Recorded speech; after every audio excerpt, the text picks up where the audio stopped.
តើពិតឬទេសាររាជវង្សថៃសប្តាហ៍ថ្ងៃត្រូវបណ្ដាសាថានឹងអស់អ្នកបន្តវេនត្រឹមស្ដេចរាមាទី10ទទួលយកធម៌ពលគ្មានជាតិហ្គាជាមួយគ្រុឌជួឆើត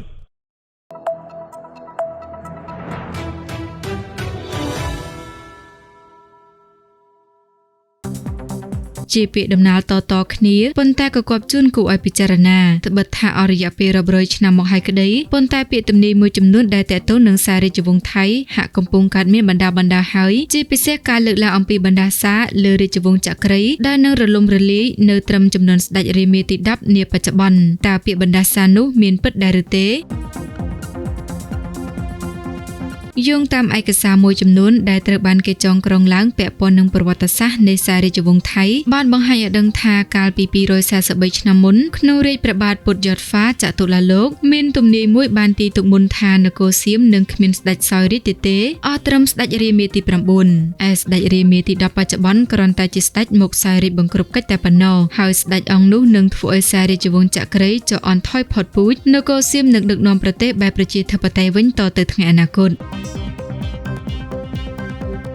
ដោយឡែកបើតាមការរៀបរាប់នៅលើទំព័រ Facebook របស់ស្មេអនាថាមានពាក្យចចាមរាមមួយចំនួនទៀតដែលដំណើរតគ្នាទៅទៅនឹងបណ្ដាសាព្រះចៅតាក់ស៊ីនដែលជាស្ដេចដែលបានកសាងរាជធានីធុនបុរីនិងសោយរាជ្យបានមួយរយៈរួចក៏ត្រូវបានធ្វើឃាតដោយមេទ័ពរបស់ខ្លួនឈ្មោះសម្ដេចចៅប្រយ៉ាឬពញាតុងឌួងហើយក្រោយមកមេទ័ពរូបនោះបានប្រកាសរាជវង្សថ្មីដែលមានឈ្មោះថារាជវង្សចក្រីឡើងសោយរាជ្យជាមួយព្រះនាមថាព្រះពុទ្ធយហ្វាចុលាលោកជាស្ដេចរាមាទី1នៃរាជវង្សចក្រីមុនពេលសោយទីវង្គតព្រះចៅតាក់ស៊ីនបានដាក់បណ្ដាសាវង្សចក្រីឲ្យឡើងសោយរាជ្យតែ9ចំនួនប៉ុណ្ណោះបណ្ដាសាដែលបានទីទុកជាការដួលរលំរាជវង្សចក្រីដែលហោរាបានពិតទូលព្រះរាមាទី1ថាខ្សែរាជវង្សរបស់ព្រះអង្គនឹងមានរយៈពេលត្រឹមតែ150ឆ្នាំប៉ុណ្ណោះប៉ុន្តែការដួលរលំនេះនឹងត្រូវពន្យាពេលបានដរាបណាទ្រង់បានប្រកាន់ខ្ជាប់នៅទង្វើសាសនាមួយចំនួន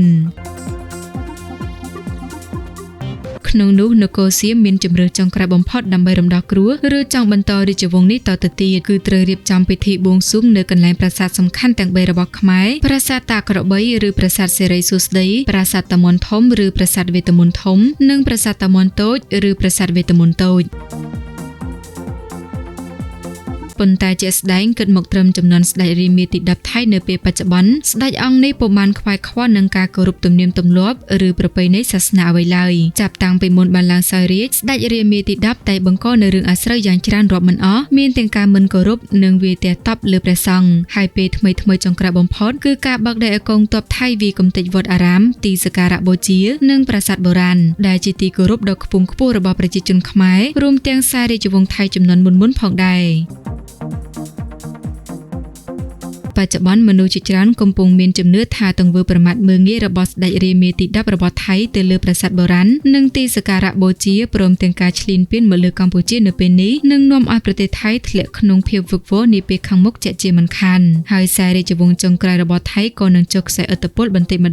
ដងរហូតដល់រលាយបាត់តែម្ដង